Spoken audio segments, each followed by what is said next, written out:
ଦେଖନ୍ତୁ ଗତ 23/7/2025ରେ ଆମର ପ୍ରଶାନ୍ତ ରୟଙ୍କର କମ୍ପ୍ଲେନ୍କୁ ଆଧାର କରି ଗୋଟେ କେସ୍ ହେଇଥିଲା ରାୟଗଡ଼ PS କେସ୍ ନମ୍ବର 160/25। ତ ଆମେ ତଦନ୍ତରେ 2 ଜଣଙ୍କୁ ଅଟକ ରଖିଛୁ। ଜଣେ ହେଲେ ସତ୍ୟଜିତ ସରକାର ଆଉ ଜଣେ ଉଦ୍ଧବ ବଡ଼ନାୟକ। ଆଉ ତାଙ୍କଠାରୁ ଯେଉଁ ଏଲିଗେସନ୍ ଥିଲା ତାକୁ ଭିତ୍ତି କରିକି ଆମେ ଆରେଷ୍ଟ କରିକି ଆଜି ଫରୱାର୍ଡ଼ କରୁଛୁ।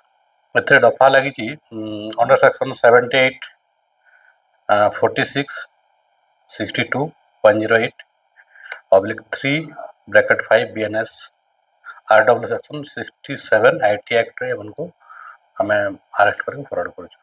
ଝିଅ ଏବଂ ତାଙ୍କର ଯେଉଁ ପ୍ରଶାନ୍ତ ରାୟଙ୍କର ଅଭିଯୋଗ ଥିଲା କି ତାଙ୍କ କିଛି ଭାଇରାଲ କରିଥିଲେ ଆଉ ହଇରାଣ କରିଥିଲେ ବୋଲି, ତାକୁ ଭିତ୍ତି କରି ଆମେ ଇନଭେଷ୍ଟିଗେସନ୍ କରୁଛୁ ଆଉ ଆରେଷ୍ଟ କରିଛୁ। ବର୍ତ୍ତମାନ ଝିଅକୁ ପଠାହେଇଛି ଏମ୍ସ ଭୁବନେଶ୍ୱର। ଝିଅର କଣ୍ଡିସନ୍ ବର୍ତ୍ତମାନ ଅଣ୍ଡରଗୋଇଂ ଟ୍ରିଟମେଣ୍ଟ ଅଛି। ଡକ୍ଟର ବେଟର କହିପାରିବେ, କିନ୍ତୁ ଅଣ୍ଡରଗୋଇଂ ଟ୍ରିଟମେଣ୍ଟ ଅଛି ସେ।